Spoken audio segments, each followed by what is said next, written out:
shrieking is a wonderful word for what happened during this hour yesterday. To stick with Jake Sherman's description of shrieking, Mike Lee came out shrieking. To me, it was like, oh, my God, there's gambling going on in a casino. Like, oh, my God, the Trump administration has cut off all authority, all truth, and all debate in Congress. What do you think in a closed room, Jim Jordan, who has been the enabler of all of the president's wishes and will on Capitol Hill in terms of cutting Congress out, making sure there wasn't any sort of legitimate Republican participation or White House participation in impeachment, sort of carrying all the water that Republicans have carried on Capitol Hill for this president. Now you've got, in Jake's words, Mike Lee and Rand Paul and the other people that are upset about being cut out of the process. Imagine that, shrieking. Well, Nicolle, I mean, I think it's a mark of how basically impotent Congress has been, and congressional Republicans included, throughout the Trump presidency, that it is huge news that two Republicans, including Rand Paul, who, of course, is his stock in trade is to be an iconoclast. So really the news here is Mike Lee. So basically you have one constitutionalist, very conservative constitutionalist Republican who is mad as a hornet that he feels that the White House is not only usurping power from Congress, which, by the way, and to your point, they've been doing for 3 years, but not only is he mad about that, but he just felt insulted that the briefers who came in to talk to Congress yesterday with the promise of really laying out what the administration's justification had been for killing Qasem Soleimani a week ago, really stopped well short, in Lee's view, of giving a rationale, and also refused to tell senators, and in his case, what their red lines are going forward. And Lee's point when he came out was, well, then why did you talk to us at all? If you're not going to say why you did it or what you would do in the future, well, then, why bother? And you saw President Trump's reaction today. He seemed really quite startled by that today. He was asked about it at the White House, and he said he'd never seen Mike Lee like that before. I like Mike Lee and the usual things he says. But it appeared to take the president considerably aback. Yeah, because the president likes his Republicans, obedient, compliant, and falling into line. Heidi, I thought it was a stunning moment yesterday. I think the comments this morning where he's not intimidated by any reaction from the White House or by Fox News, which usually has the ability of sort of getting the groundhog to go back underground, even if they pop their head out. I think this whole story, though, really is stunning from the outside, that a Republican, that Mike Lee looked around 3 years in and said, wait, what?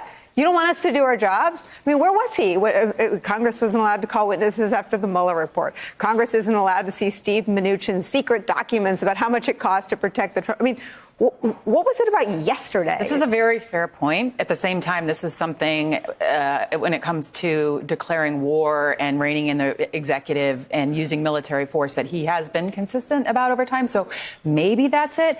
But let's not lose sight of the fact that there was another very important development in that meeting that explains some of this anger on both sides of the aisle, which is that we, the American people, as well as Congress, still don't have a good idea of what the intelligence was behind this imminent threat. And we all saw this coming, Nicolle, because Mike Pompeo was saying one thing and the president was saying another. The president was saying we caught him in the act.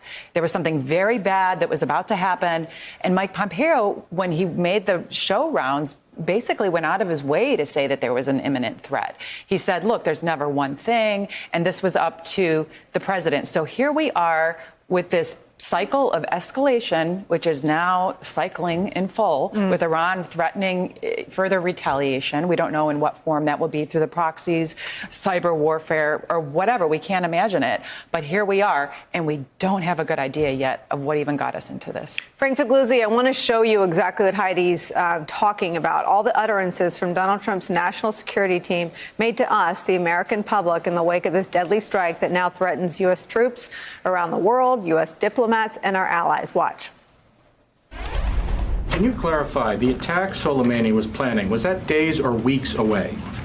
I think it's more fair to say days, for sure. It was clearly on the battlefield. He was conducting, preparing, planning military operations He was a legitimate target, and his time was due. So was the justification in that he's been this destabilizing force in the region for so long, or was the justification this imminent threat? Chuck, it's never one thing. You've been at this a long time. The American people are smart too.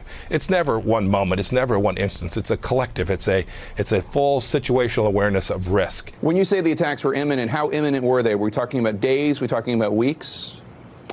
If you're an American in the region, days and weeks, this is not something that's relevant. We have to prepare. We have to be ready. And we took a bad guy off the battlefield. In recent days, he was planning new attacks on American targets, but we stopped him.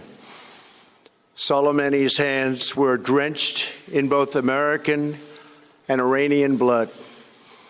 He should have been terminated long ago. Frank Figliuzzi. So we have gone, just in these clips, we've gone from imminent threat to days, weeks, and you know what? He was a bad guy and he had it coming.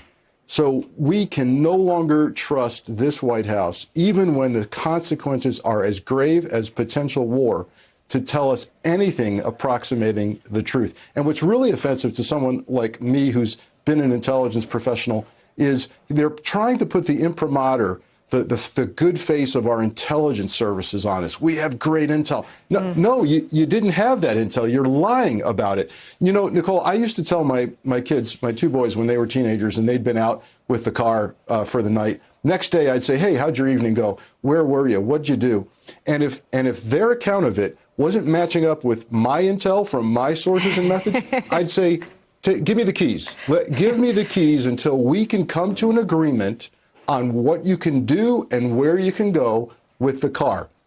But until we come to that agreement, the car stays in the garage. Now, if it's an emergency, like you've run out of chips and salsa, then let me know, and you guys can go out. It'll all be good. But right now, the car stays in the garage. That's what we're talking about in Congress right now with the war powers discussion.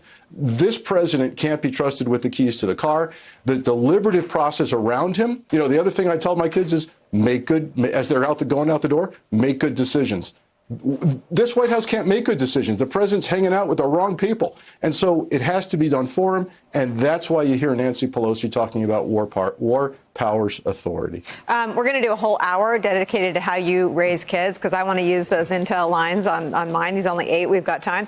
But I want to press you on, you know, as someone who was a senior national security official, it would seem to me that most non-political senior national security officials welcome the opportunity to go before Congress and build a little bit of support. They make hard decisions. They're supposed to stare just at the facts. And these briefings usually have the opposite effect of sort of muting some of the criticism on Capitol Hill, because you read them in on the classified threats. You help them understand why a president makes a decision that may not be what they would have done. And I'm speaking from experience during the Bush years, incredibly controversial programs around interrogation, around metadata.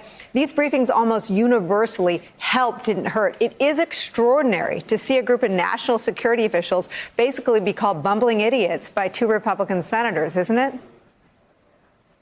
Yeah, if you're an intelligence analyst, this is your moment to shine. This could be that one time in your career where you're sitting there briefing the White House, the National Security Council, the House and Senate Intelligence Committee on a kinetic action and why it had to be taken.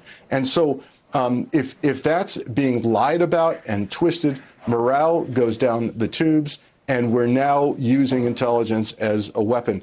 And no one's getting to the truth here. It's one of the worst things that could happen. The intelligence community has been waiting for the moment when they can advise the president and help him get it right, and it's fallen flat here today.